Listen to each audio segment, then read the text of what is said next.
મોદીની મહત્વની બેઠક, તમામ રાજ્યના મુખ્યમંત્રીઓ સાથે વાતચીત, સાંજે 6:30 કલાકે વિડીયો કોન્ફરન્સથી વાતચીત કરશે. અમેરિકા, ઇઝરાયલ અને ઈરાન યુદ્ધને લઈને ચર્ચા કરવામાં આવશે.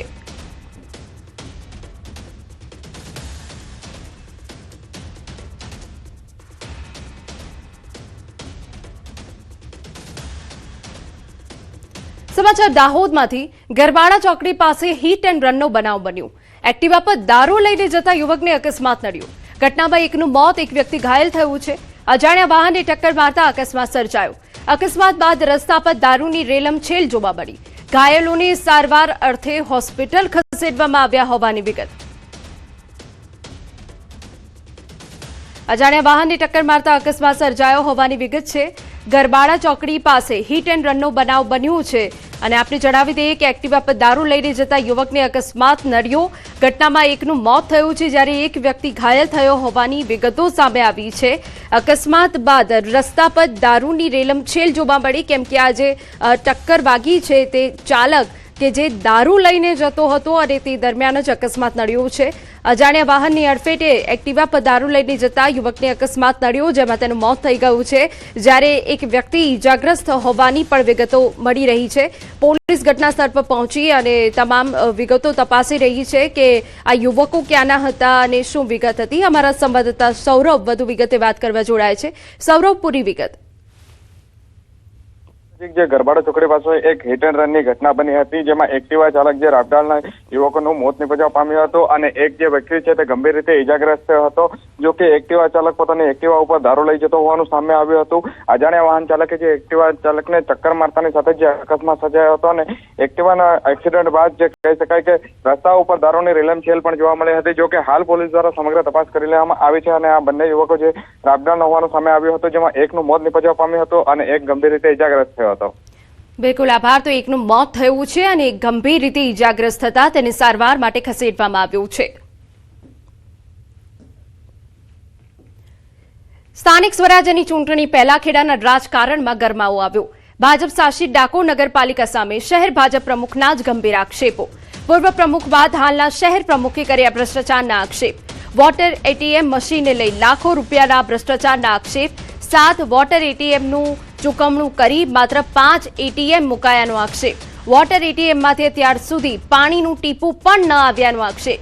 ₹1 200 ml, ₹2 1 લીટર અને ₹20 10 લીટર પાણી મળે તેવી વ્યવસ્થા ઊભી કરાઈ હતી. આરઓનું શુદ્ધ અને ઠંડુ પાણી આપે તેવા આધુનિક એટીએમ મશીનો મૂકવામાં આવ્યા છે.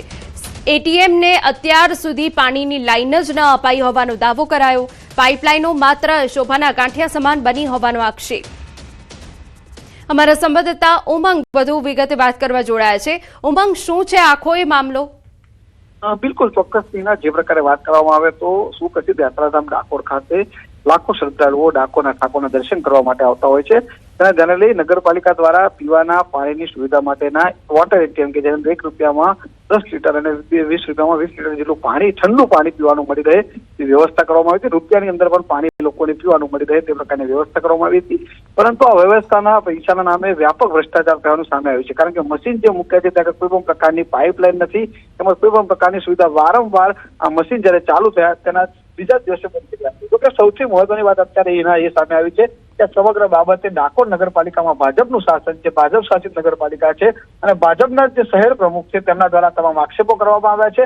પોતાની જ પાર્ટીના પ્રમુખ વિરુદ્ધ આક્ષેપો કરવામાં આવ્યા છે કે તેમના દ્વારા વ્યાપક ભ્રષ્ટાચાર કરવામાં આવ્યો છે અને આ ભ્રષ્ટાચારની તપાસ કરવામાં આવે ને કાર્ય કરે. જો કે આ સમગ્ર બાબતે ડાકોર નગરપાલિકાના ચીફ ઓફિસરનો ન્યૂઝ 18 ગુજરાતીએ સંપર્ક કર્યો હતો, પરંતુ તેમને આ બાબતે કોઈ પણ જવાબ આપવાનું ટાળ્યું હતું અને માત્ર એક જ વાત કરી હતી કે મને ક્યાંય ખબર નથી. એટલે કહી શકાય કે સરકારી તંત્રના અધિકારીઓ તેમજ આ જે પદાધિકારીઓ છે તેમને જાણે હવે કોઈ પણ પ્રકારનો ડર નથી રહ્યો અને આવા પ્રકારના ભ્રષ્ટાચારો કરી જે લોકોના જે લાભ છે તેની સાથે છેતરપિંડી કરતું સ્પષ્ટ લાગી રહ્યું છે. બિલકુલ, આભાર તમામ વિગતો બદલ.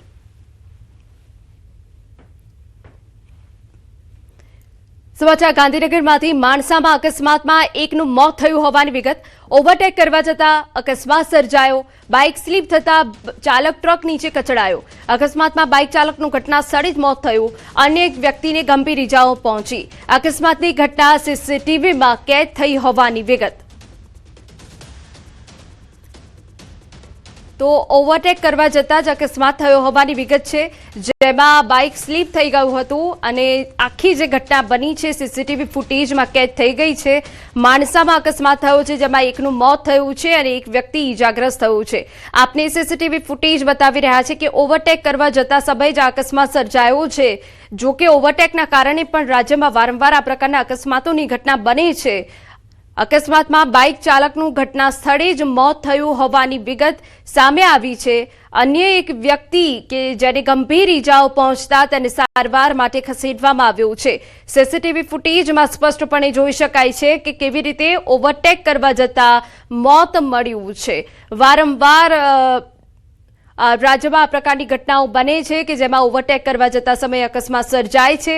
લોકો માટે આ બોધપાઠ સમાન સીસીટીવી ફૂટેજ છે કે ક્યારે પણ આવી રીતે ઓવરટેક ન કરવું જોઈએ. ત્યારે ફરી એક વખત આ પ્રકારની અકસ્માતની ઘટના બની છે, જેમાં એક વ્યક્તિનું મોત થયું છે અને એક વ્યક્તિને ગંભીર ઈજા પહોંચી હોવાની વિગત છે.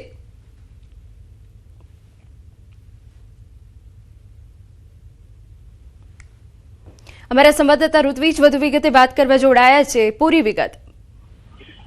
જી વાત કરીએ તો જે અકસ્માત છે તે માણસાનો આ બનાવ છે. પાંજરાપોળ પાસે જે બાઇક ચાલક છે તે પોતે વળાંકમાં આવી રહ્યો હતો અને અચાનક જ તેની બાઇક છે તે સ્લીપ થઈ ગઈ હતી અને આગળથી એક ટ્રક જઈ રહ્યો હતો.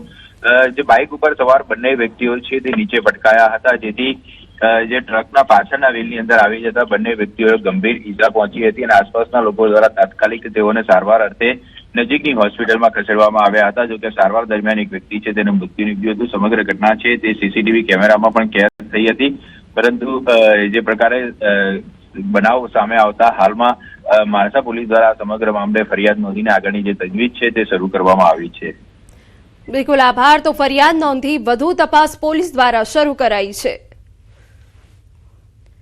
સમાચાર અમદાવાદમાંથી. કરોડોની જમીન ડીલમાં મોટી છેતરપિંડીનું કૌભાંડ. 16 વિસ્તારની કરોડોની જમીન વેચાણની લાલચ આપી વિશ્વાસ જીત્યો. અલગ અલગ તબક્કામાં રોકડ અને બેંક મારફતે રકમ પડાવી કુલ મળીને આશરે 80 કરોડથી વધુની રકમ લીધી હોવાનો આક્ષેપ છે. જમીન ટાઇટલ ક્લિયર હોવાનું કહી રોકડમાં એડવાન્સ માંગ્યા હતા.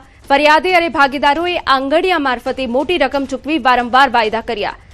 વાયદા આપીને જમીનનો દસ્તાવેજ કરતો ન હતો શખ્સ. આરોપીએ અન્ય જમીન આપવાનું પણ પ્રલોભન આપ્યું હતું. ખેડૂતોને ચૂકવણી બતાવવા ખોટા વાઉચર બનાવ્યાનો પણ આક્ષેપ છે. ફરિયાદીઓએ તપાસ કરતા વાઉચર ખોટા હોવાનું સામે આવ્યું. ફ્લેટ અને અન્ય મિલકત આપવાની વાત કરીને ફરીથી વિશ્વાસ જીતવાનો પ્રયાસ કર્યો. કેટલાક ફ્લેટના દસ્તાવેજો થયા છતાં સંપૂર્ણ રકમ પરત મળી નથી. હાલમાં આશરે ₹41 કરોડ હજુ બાકી હોવાનો ફરિયાદમાં ઉલ્લેખ છે. સમગ્ર ઘટનામાં મિતેશ પટેલ, તેની પત્ની અને ભાઈ સામે ફરિયાદ. ત્રણે મળીને ગોઠવણ કરીને છેતરપિંડી આચર્યાનો ફરિયાદમાં ઉલ્લેખ. અમારા સંવાદદાતા નવીન વધુ વિગતે વાત કરવા જોડાયા છે. નવીન, શું અપડેટ છે, શું મામલો છે? અમદાવાદની જે પોશ વિસ્તાર છે ત્યાં જમીન અને ફ્લેટ વેચવાના નામે આરોપીઓ જે છે તે લોકો ભેગા મળીને ફરિયાદીઓ પાસેથી અલગ અલગ 80 કરોડ રૂપિયા ભેગા કર્યા હતા.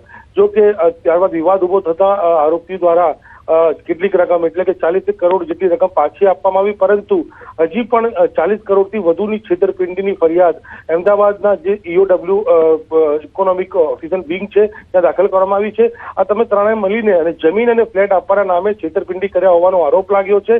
જો કે આર્થિક નિવારણ ગુના નિવારણ શાખા દ્વારા આ ત્રણેય આરોપીઓની ધરપકડ પણ કરી લેવામાં આવી છે. ત્યારે આ લોકોએ અત્યાર સુધીમાં કેટલા લોકો પાસેથી, કેમ કે આ પ્રાથમિક ફરિયાદ છે 40 કરોડની, જો બીજા કોઈ સાથે કર્યું છે કે કેમ તે દિશામાં પણ અત્યારે પોલીસ દ્વારા તપાસ હાથ ધરવામાં આવી રહી છે. બિલકુલ આભાર. સમાચારમાં આગળ વધીએ. આ કોઈ બાંધકામની સાઇટ નથી. આ સુરત મહાનગરપાલિકાની હાઈટેક અને સ્માર્ટ ગણાતી નગર પ્રાથમિક શિક્ષણ સમિતિની શાળા છે. સ્થળ છે ડિંડોલીની નવનિર્માણ નગર પ્રાથમિક શાળા નંબર 404, જ્યાં માસૂમ બાળકોના હાથમાં પેન અને પુસ્તક હોવા જોઈએ. ત્યાં આજે ભર તડકે પાણીની ડોલો છે. સ્કૂલ ડ્રેસ પહેરેલા બાળકો મજૂરોની જેમ કામ કરતા કેમેરામાં કેદ થયા. અમારા સંવાદદાતા કીર્તેશ વધુ વિગતે વાત કરવા જોડાયા છે. કીર્તેશ, આખો મામલો શું છે? બિલકુલ, સુરત મહાનગરપાલિકા નગર પ્રાથમિક શિક્ષણ સમિતિની હાઈટેક શાળાઓમાં બાળકોને અભ્યાસ કરાવતી હોવાની મોટી વાતો કરતી હોય છે, પણ સુરતના ડિંડોલીમાં શાળા નંબર 404માં જે દ્રશ્ય આવ્યા તે જોઈને ભલભલા ચોંકી ઉઠ્યા હતા. અહીંયા બાળકો સ્કૂલ ડ્રેસમાં કામ કરતા જોવા મળ્યા. જો હાઈટેક શાળા છે અને શાળાનું બિલ્ડિંગ છે ત્યાં સફાઈ કામદારો નથી કે શું, તેને લઈને હવે સવાલો ઉભા થયા છે. કારણ કે આ શાળામાં જયારે 800 કરતા વધુ બાળકો ભણે છે ત્યારે એક પણ સફાઈ કર્મચારી નથી. ત્યારે આ ભૂલકા બાળકો, જે નાના બાળકો છે, તે શાળાના ડ્રેસ સાથે શાળામાં સફાઈ કરતા જોવા મળી રહ્યા છે. જાણે કે આ શાળાનું બાંધકામ ચાલતું હોય, સાઇટ ચાલતી હોય ને ત્યાં બાળકો કામ કરતા હોય તેવા દ્રશ્ય સામે આવ્યા છે. જોકે આ વિડીયો સામે આવતાની સાથે જ હવે આ મામલે નગર પ્રાથમિક શિક્ષણ સમિતિના હોદ્દેદારોએ આ મામલે તપાસ શરૂ કરી છે. પણ આવી ઘટનાઓ સતત સામે આવતી હોય છે ત્યારે બાળકો આ શાળાએ ભણવા જાય છે કે મજૂરી કરવા, તેને લઈને પણ